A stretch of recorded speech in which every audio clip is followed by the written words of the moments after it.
Hindi dictation start. उपाध्यक्ष महोदय, मैं इस विधेयक का हृदय से समर्थन करता हूँ। यह विधेयक मेरी राय में बहुत पहले आ जाना चाहिए था, लेकिन देर आयत दुरुस्त आयत के अनुसार देर में आने पर भी उचित और स्वागत योग्य है। पैरा, हमारा ध्यान एक अर्ध शताब्दी से ही इस ओर गया है और हमने राष्ट्रीय स्तर पर उसका सम्मान किया है। मैं अपने पूर्व वक्ताओं की इस भावना से सहमत हूँ कि इस बिल का विरोध समाजगत, जातिगत, राज्यगत या देशगत नहीं है।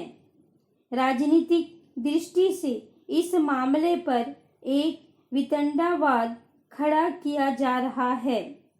तमिलनाडु, केरल, मैसूर और आंध्र प्रदेश, जहां भी आप जाएं, सभी जगह आज यही भावना है।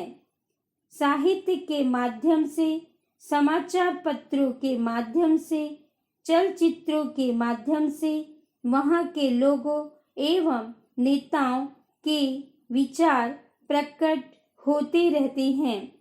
इसलिए यह कहना कि वहां के लोग इस कानून के विरुद्ध है, यह ठीक नहीं है। पैरा, श्रीमान, किसी भी राष्ट्र के सम्मुख जहां प्रभुसत्ता का अपना एक महत्व होता है, जहां भावनात्मक एकता का महत्व होता है, जहां राष्ट्रीय एकता का महत्वपूर्ण स्थान होता है, जहां दर्शन और धर्म का महत्व होता है, वहां भाषा का भी विशेष महत्व होता है।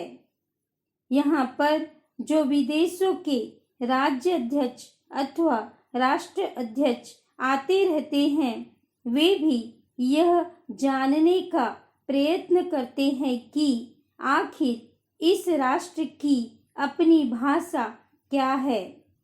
जब उनको यह मालूम पड़ता है कि यहाँ पर विदेशी भाषा अंग्रेजी का ही प्रचलन सरकारी कामकाज में होता है, तो उनको भी दुख होता है, जो हमारी संस्कृति का प्रतीक है, जो अनेक भाषाओं का एक सुंदर संगम है।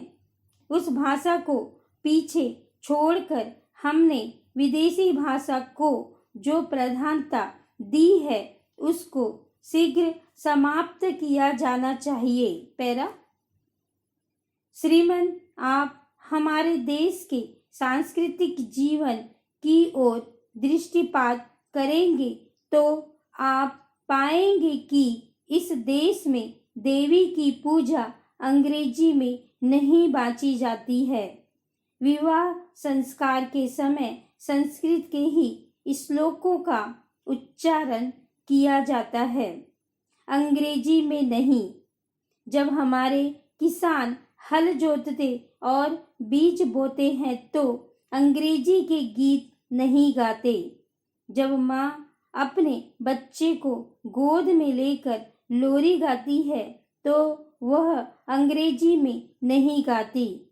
तो मैं समझता हूँ कि विदेशी भाषा का मोह और उसको प्रस्थापित करने की भावना असांस्कृतिक एवं अव्यवहारिक है। पैरा, देश की भावनात्मक एकता को बनाए रखने के लिए दक्षिण भारत की भाषाओं को उत्तर भारत में पढ़ाने का भी उचित प्रबंध होना चाहिए। यह व्यवहारिक बात है। लोगों के मन में किसी प्रकार का संदेह उत्पन्न नहीं होना चाहिए। हमको भारतीय जीवन, संस्कृति एवं दर्शन में दक्षिण का नेतृत्व प्राप्त हुआ है।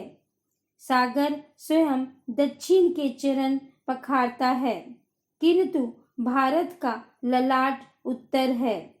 हम चाहते हैं कि हमारे देश में इस प्रकार की भावनात्मक एकता स्थापित हो जिसमें उत्तर और दक्षिण, पूर्व और पश्चिम की बात न कही जाए। हमारे देश एक है। इस सार्वभौम सत्ता की रक्षा के लिए यह भावनात्मक एकता पैदा करनी है।